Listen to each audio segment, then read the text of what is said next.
একতেশ্বরনাথায় নমঃ শিবায় নমঃ।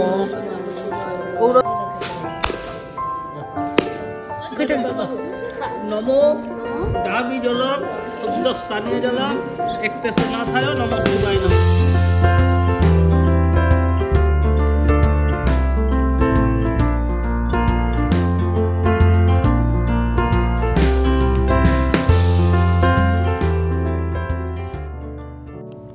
নমস্কার বন্ধুরা, আজ আবারও চলে এসেছি নতুন একটা ব্লগ নিয়ে। আশা করি তোমরা সবাই খুব ভালো আছো। আর এখন তো শীতটা বেশ জাঁকিয়েই পড়েছে, চারিদিকে বেশ পিকনিক ওয়েদার। তবে আমি কিন্তু আজ পিকনিকে যাচ্ছি না। সকাল সকাল স্নান করে রেডি হয়ে মা মাসির সঙ্গে বেরিয়ে পড়েছি একতেশ্বর মন্দিরে বাবা মহাদেবের মাথায় জল ঢালার উদ্দেশ্যে। এই একতেশ্বর মন্দির বাঁকুড়া ডিস্ট্রিক্টের একটা অন্যতম তীর্থস্থান। বাঁকুড়া বাইপাসের রাস্তা ধরলে খুব সহজেই এই মন্দিরে পৌঁছানো যায়। আর এখন আমরা যে নদীটির পাশ দিয়ে যাচ্ছি সেটা হচ্ছে গন্ধেশ্বরী নদী। এখন প্রায় সকাল 8:30 মতো বাজে, কিন্তু দেখো এখনও চারিদিকটা ঘন কুয়াশায় মোড়া। কারণ কাল পর্যন্ত বৃষ্টি হওয়ার কারণে আজ সূর্যি মামার দেখা হয়তো একটু দেরি করেই পাওয়া যাবে। সকালে ঠান্ডা ঠান্ডা হাওয়া খেতে খেতে আর তোমাদের সাথে গল্প করতে করতে ইতিমধ্যেই পৌঁছে গেলাম মন্দিরের একদম কাছাকাছি। আর ওই যে দূরে ব্রিজটা দেখা যাচ্ছে তার নিচ দিয়েই বয়ে চলেছে দ্বারকেশ্বর নদী। মন্দিরের কাছে পৌঁছানো মাত্রই চোখে পড়বে দুপাশ জুড়ে রয়েছে সারি সারি নৈবেদ্যের দোকান। তোমরা এখান থেকে নিজেদের পুজোর সামগ্রী কিনে নিতে পারো। আমরাও এক জায়গায় দাঁড়িয়ে একটা দোকান থেকে পুজোর সমস্ত সামগ্রী কিনে নিয়ে এগিয়ে চললাম পুজোর উদ্দেশ্যে। আর এই যে দেখতে পাচ্ছ আমার পুজোর ডালা। এখানের প্রতিটা দোকানেই দেখলাম পুজোর ডালাগুলো বেশ দেখতে সুন্দর। আমার মামার বাড়ি যেহেতু বাঁকুড়ায়, তাই আমার মা মাসিরা ছোট থেকে এই মন্দিরে বহুবার এসেছে। আমার ছোট মাসির বিয়েও হয়েছিল এই মন্দির থেকেই।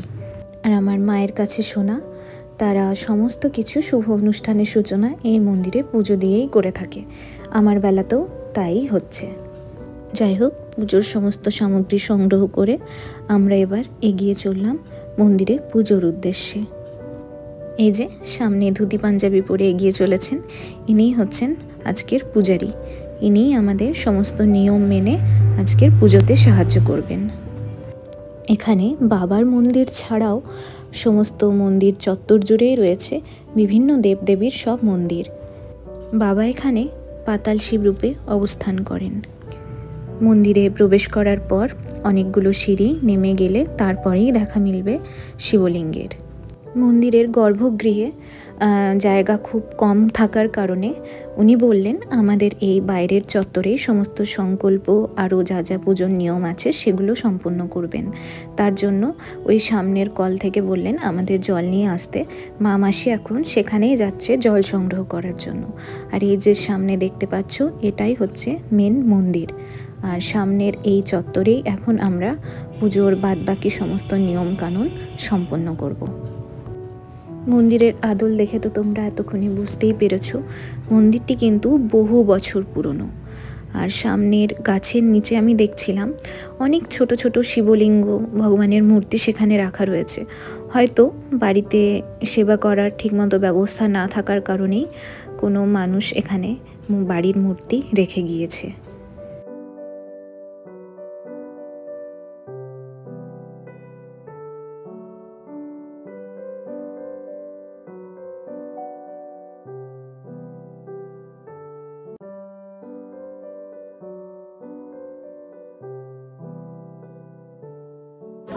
নমঃ শিবায় নমঃ।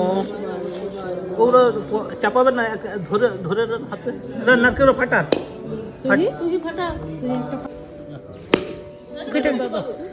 নমো ডাবি জলম শুদ্ধ স্থানীয় জলম একতেশ্বরনাথায় নমঃ শিবায় নমঃ। জোড়াত করবে নমো। বাইরের পুজোর প্রক্রিয়া সম্পন্ন করার পর এবার আমরা এগিয়ে চললাম মন্দিরের গর্ভগৃহের উদ্দেশ্যে। মন্দিরের গর্ভগৃহের বাইরে ওই যে সামনে দেখা যাচ্ছে যে মেন দরজা, সেখানে চারপাশ জুড়ে পুরাণের সমস্ত কিছু চিত্র, বিভিন্ন অবতার খোদাই করা রয়েছে। সেগুলি বেশ কয়েকশো বছরের পুরনো হলেও এখনও দাঁড়িয়ে ঠিকমতো করে দেখলে সেগুলির মাহাত্ম্য স্পষ্ট বোঝা যায়। যাই হোক, আমরা এখন প্রবেশ করে গিয়েছি মন্দিরের গর্ভগৃহে। আর এখন বেশ অনেকগুলো সিঁড়ি বেয়ে নিচে নামলে তবেই দেখা মিলবে ইক্তেশ্বর মহাদেবের। আগেই যেমনটা বলছিলাম, মন্দিরের ভেতরে জায়গা খুব একটা বেশি না থাকার কারণে আমরা অপেক্ষা করছিলাম যারা পুজো করছেন তাদের পুজো কমপ্লিট হওয়ার, কারণ সবাই মিলে ভেতরে গেলে জায়গা খুবই কম পড়ে যায়। আর যে কোনো তীর্থস্থানে এলে একে অপরকে সাহায্য করে পুজো করাটাই তো একান্ত কাম্য। চলুন সবাই মিলে একসাথে দর্শন করি মহাদেবের। ভগবান তুমি নিজেও ভালো থেকো, আর সবারই যেন নতুন বছর 2025 খুব ভালো যায়। চলুন এবার পুজো শুরু করি। ভালো করে যেন সব কিছু পায়, বাবা সব ভালো করে যেন হয়ে যায়।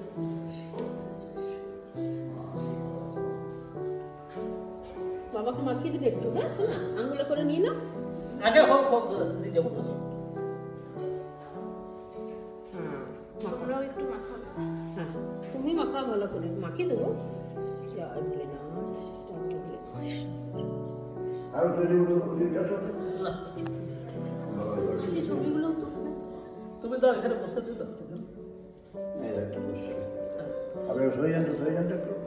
এই যে দাম দাম উঠে যাবে। মাখা করা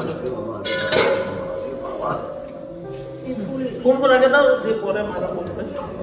মাসি ছবিগুলো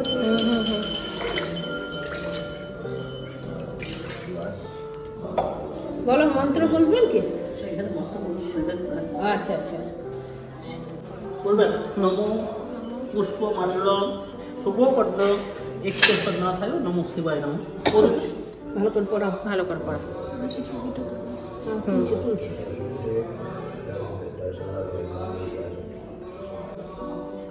পরিদর ভালো করে ভালো করে পড়া একদম শেষ পর্যন্ত। কলাটা মাথায় চাপিয়ে দে। হ্যাঁ ওগুলো চাপি দেন। বলে চাপিয়ে ধরো, তুমি চাপাও ভালো করে মন দিয়ে। তো চাপালেই মাঝে হয়ে যাবে চাপা। নমো আমন্ত্রম মিষ্টান্নদে শীতল স্বামীজি শুভ কোটা একটু শিবায় নমঃ দিতে। ওই তো মালাটি কি সুন্দর হয়েছে দেখ বাবা। চাপি দেন বাস। ফুল জল দিয়ে দেন পুরো। ঠিক আছে, ঠিক আছে, ফুল জল দিয়ে দাও। সব না দিয়ে না দাও। ফুল দাও, ঘটিতে জল দাও, জল দেবে, বেলপাতা চাপাবে। বেলপাতা চাপাও, আরো চাপি দাও। জলের সাথে সবাই চাপি দেন। না মারা চাপাও। আমরাও চাপাবো তো।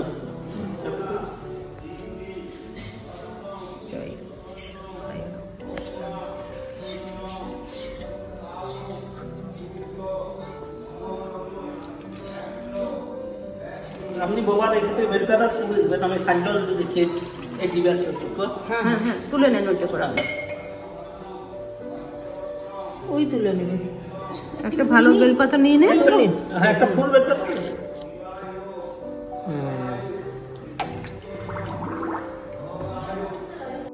পুজো সম্পূর্ণ করার পর এবার আমরা কয়েক সিঁড়ি উঠেই ডান দিকে চলে এলাম বাবার ত্রিশূলে প্রণাম করার জন্য।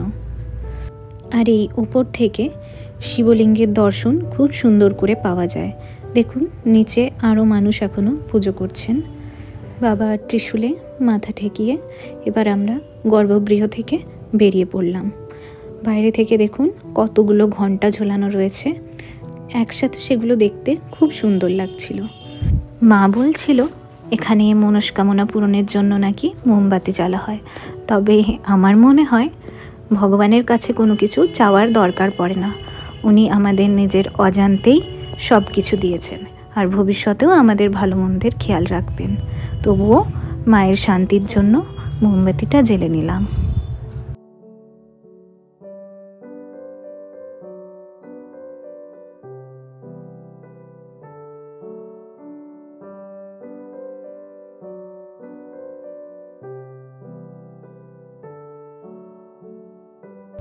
এরপরেই শুরু হয়ে গেল ধূপ নিয়ে মন্দিরের চারপাশে 3 বার প্রদক্ষিণা।